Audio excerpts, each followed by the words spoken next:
Sir, हमारे बहुत से नाज़रीन ने ये सवाल पूछा है कि अगर नज़र की कमज़ोरी की वजह से ऐनक लग जाए तो क्या सारी उम्र ही ऐनक इस्तेमाल करनी पड़ेगी?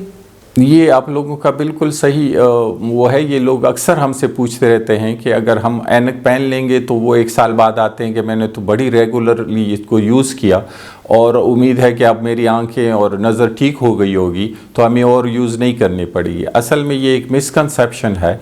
असल जब भी आंखों में चश्मे की ज़रूरत हो तो इन जनरली ये आपको याद रहना चाहिए कि फिर ये सारी उम्र के लिए होती है। अगर वो नज़दीक की हो सिर्फ तो वो नज़दीक के लिए पहननी पड़ेंगी, अगर दूर की ऐनक हो तो वो दूर और नज़दीक दोनों के लिए पहननी पड़ेंगी। इसमें दो बातें जो मैं आप लोगों के लिए आपके साथ शेयर करना चाहूँगा अपने ऑडियंस के साथ, वो एक तो ये है कि जब बच्चों में हम चश्मों का नंबर देते हैं तो उनको उनकी कंटिन्यूस यूज़ ज़रूर करना चाहिए और जब भी उनकी जैसे उनकी फ़िज़िकल ग्रोथ होती है ऐसे उनकी आई की ग्रोथ भी होती है और उस ग्रोथ की वजह से उनके नंबर में चेंज आ सकता है। तो बच्चों में हर 6 महीने बाद आंखों का चेकअप होना चाहिए और उनका नंबर रीचेक होना चाहिए और जो नया नंबर जो डॉक्टर आपको प्रिस्क्राइब करके दे उसी के मुताबिक आपको ऐनक बनानी चाहिए। जो इनिशियली आपको नंबर दिया गया है वो ज़रूरी नहीं कि वो सारी उम्र आपके साथ चले।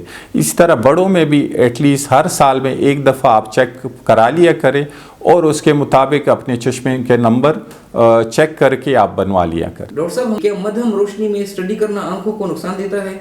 अगेन ये आप लोगों का कंसर्न है और ये बहुत ही हमारे जब भी हमारे पास मरीज़ आते हैं तो ये पूछते हैं। जब भी लाइट कम होगी तो आपकी आंखों पे बोझ ज़्यादा पड़ेगा। इसका कोई परमानेंट नुकसान तो नहीं है लेकिन उस वक्त आपकी आंखों में स्ट्रेन पड़ सकता है।